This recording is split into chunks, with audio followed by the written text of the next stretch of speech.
practical assignment number 10. Now, in practical assignment number 10, you've got to do two things. First, you've got to realize a figured base. Okay, that's what I mean here by complete the right-hand part. You're realizing a figured base. Oh, that's fancy. I'll tell you more about what that is in a second. And then, later on, you're just going to analyze what's already there. So step one, realize something, the first 8 measures.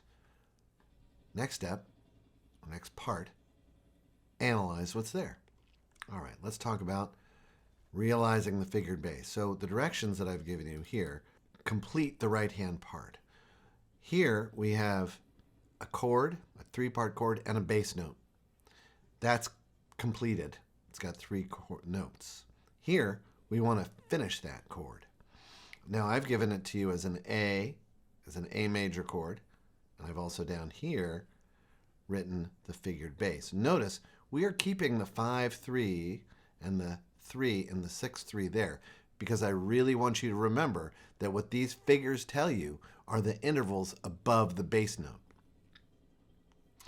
Stepping through the one that's already done, we have a D in the bass, and then we need a 5th above it, which is an A, and then a 3rd above it, which is F sharp in the key of D. Okay, so let's jump ahead here. Now, I can actually ignore the Roman numeral when I'm realizing the figured bass because the figure tells me everything I need to know. And here's why. Here's a C sharp. What is a 6th above C sharp? Well, it's an A, and that's right there. And what is a 3rd above C sharp? Well, I can use my visual skills right here. It's an E because it's just a skip. It's on the next space above the space note that's there. So now here's what you're going to do. You're going to select that note that's there, and then you're going to hold down the shift key while you press the letter. So we wanted a, let's see, what did we decide? We wanted an E. Now that gives us 2 notes. What remains to add is a doubling of that bass note in this case, so that each right-handed chord has the root, the 3rd, and the 5th of the chord we shoot for. Okay, let's do one more. I have a B in the bass and a 5-3. So what's a 5th above B is an F sharp. And what's a 3rd above B is a D. And again, I'm pressing the shift key on my keyboard and typing the letter that I want. Okay, I'll do one more. It's a 1-6 chord. Later on, I'm going to need to know what that is. But while I'm filling out this top part, I don't need to know what that is. All I need to know is what is, oh, I should have actually put this like this. There we go. What is a 6th above D? I'm sorry, what is a 6th above F sharp? Well, it's D. There we go. I answered the question with the answer. Okay, and I'm going to, now that this time I did the same thing. I held the shift key while pressing on the D key, but it put it too high because I want the A to be the the melody note. So I'm going to press the control key and the down arrow, and now I have it down where I want it. Okay, so now I've got 2 notes. What's missing?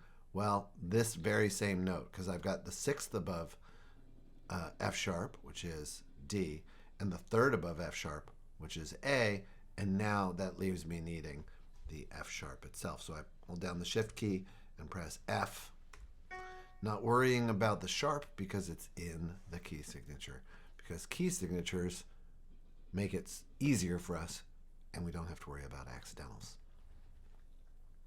All right, you're going to, just jumping ahead, for each of these, you're going to give us the lead sheet chord symbol, which is the root and quality. So the easiest way to do this is you can type any note or tap any note in the chord and press the K, or you can double click into the most recent chord and press the tab key, and that takes you there. and that is a D chord.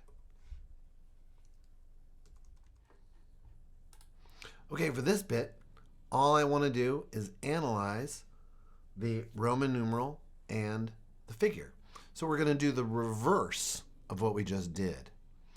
Okay, so now here's an F sharp at the bottom.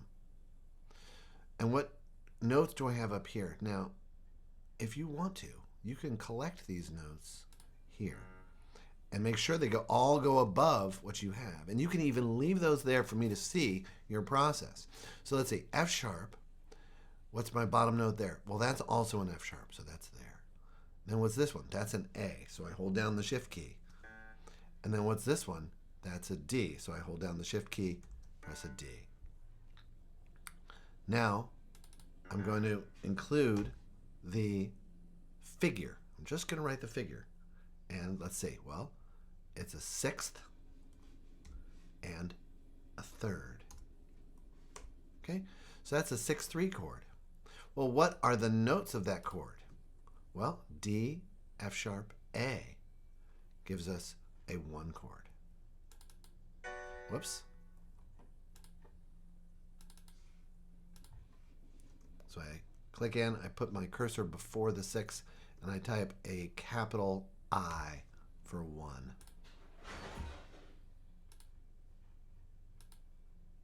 Okay. I'll do one more. Here's a B. I'm going to do the same process. I'm just going to accumulate in the bass clef the notes that I have up here. Okay, so what's the bottom note? It's a D. And happily that went above what I had there. And then what's the next note? It's an F sharp. And then up here, that's a B. It's what I already had here. So you can see it looks like a snowman. So I'm going to type 5/3. And while I've still got the cursor in there, I've identified the root as the bottom note of our snowman, which is a B. And I know my alphabet well enough to know D, I'm counting on my fingers here, D, E, F sharp, G, A, B. B is the 6th, and it's a minor chord because I know that the 6th chord in a major key is a minor chord. And if you don't have that on automatic yet, keep messing around with your piano keyboards and learn that stuff. Okay, there we go. The last thing you're going to do is you're going to go through and add the lead sheet chords just as you did on the above part. You're going to tap the top note and you're going to say D major for that. This one is kind of a funny one. A7. Just put that in there for you to enjoy and continue along thusly. Here's a, well, let's see, a 1/6 1 chord is a D chord. A 6 chord is a B minor chord. There you go. So take your time and don't forget, listen to the music. It's not so bad.